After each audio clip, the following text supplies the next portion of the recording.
Hi viewers, cinema continued second part. ఇంతకుముందు first part అయిపోయింది, ఇప్పుడు సెకండ్ పార్ట్. దీన్ని విడతల వారీగా నేను చేస్తున్నాను. కొంచెం కంటిన్యూగా చూడండి, తెలుస్తుంది. కొద్ది కాన్సెప్ట్ మీకు అర్థమవుతుంది. ఇప్పుడు మన తెలంగాణ రాష్ట్రం అంటే రంగారెడ్డి జిల్లా హైదరాబాదులో ఒక 400 నుంచి 450 థియేటర్లు. తెలంగాణ స్టేట్ మొత్తం కలిపితే ఇంకో 100-150 థియేటర్లు అనుకుందాం అప్రాక్సిమేట్గా. ఒక 500-600 థియేటర్లు. అదే ఆంధ్రాకి వస్తే మన దేశంలోనే కాదు ప్రపంచంలోనే హైయెస్ట్ రికార్డు ఉన్న ఆంధ్రప్రదేశ్లో 2800 నుంచి 3000 థియేటర్ల దగ్గర ఉన్నాయని అందాజుగా నాకు చూసుకున్న దాని ప్రకారం చెప్తున్నాను. సరే, కొంతమంది అట్లా 1000 థియేటర్లు 1500 ఎన్ని ఉన్నాయి అనుకుందాం. ఎగ్జాంపుల్గా మనం 600 థియేటర్లు తీసుకుందాం. అక్కడ నుంచి మన దగ్గర ఒక 400 థియేటర్లు తీసుకుందాం. రెండు కలిపితే 1000 థియేటర్లు. మనం అంతే అప్రాక్సిమేట్. అది కూడా ఒక్కొక్క సీటు 80 రూపాయల టికెట్, ఎక్కువ పెట్టుకోలేము. కాబట్టి ఆ లెక్కన మనం ఇంతకుముందు చెప్పాము, ప్రతిరోజు ఒక 5 కోట్ల రూపాయలు, 10 రోజులు ఆడితే ఒక 50 కోట్లు.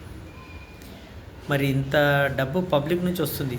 మన ఓన్లీ 10 స్టేట్స్లోనే ఇంత ఇది వస్తుందంటే మళ్ళీ దాన్ని తమిళనాడు, మహారాష్ట్ర, హాలీవుడ్, బాలీవుడ్, టాలీవుడ్ అన్నట్టుగా, కోలీవుడ్ అన్నట్టుగా మొత్తం ప్రపంచవ్యాప్తంగా నియర్ బై 2000 థియేటర్లకు ఎబోవ్ నడుస్తుంది.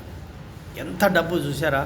ఇంకా వీళ్ళు పెట్టే 300-400 టికెట్లు వేస్తే ఎన్ని కోట్లు లెక్కేయండి. వీళ్ళు అసలు నాకు తెలిసి సినిమా టికెట్లు రేట్ ఎక్కువ చూపిస్తున్నారు, డబ్బు వస్తుంది తక్కువ వస్తుందని చూపిస్తున్నారు. నిజం చెప్పంటే గవర్నమెంట్కు ట్యాక్స్ ఎగనామం పెడుతున్నట్టు పోతుంది. ఈ లెక్కన వీళ్ళు ఒక్కొక్క హీరో 200 నుంచి 300 కోట్లు సంపాదిస్తున్నట్టు లెక్కుంది ఒక సినిమాతోటి, పెద్ద హీరోలు అయితే. మరి ఇంత ప్రొడ్యూసర్లు, నిర్మాతలు వీళ్ళంతా మనకు లెక్కలు కూడా తప్పుడు లెక్కలు చూపిస్తున్నారు. యాక్చువల్గా వాళ్ళకి వచ్చే 1000 కోట్లే, 100 కోట్లు కాదు. ఇట్లా ఈ మధ్యకాలం వచ్చిన మూవీల్లో 300-400 కోట్లే అని చెప్తున్నారు కదా, తప్పు. అసలు 1000 కోట్లు వస్తున్నాయి వీళ్ళకు.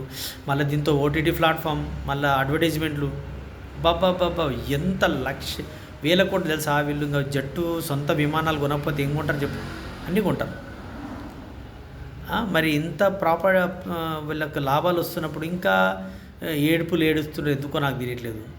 ఇంకా వివరణ ఇస్తాండి. ఇది కంటిన్యూ చూడండి. ఇంకో థర్డ్ వీడియో చేస్తాను. ఓకేనండి. Hi, thank you, bye.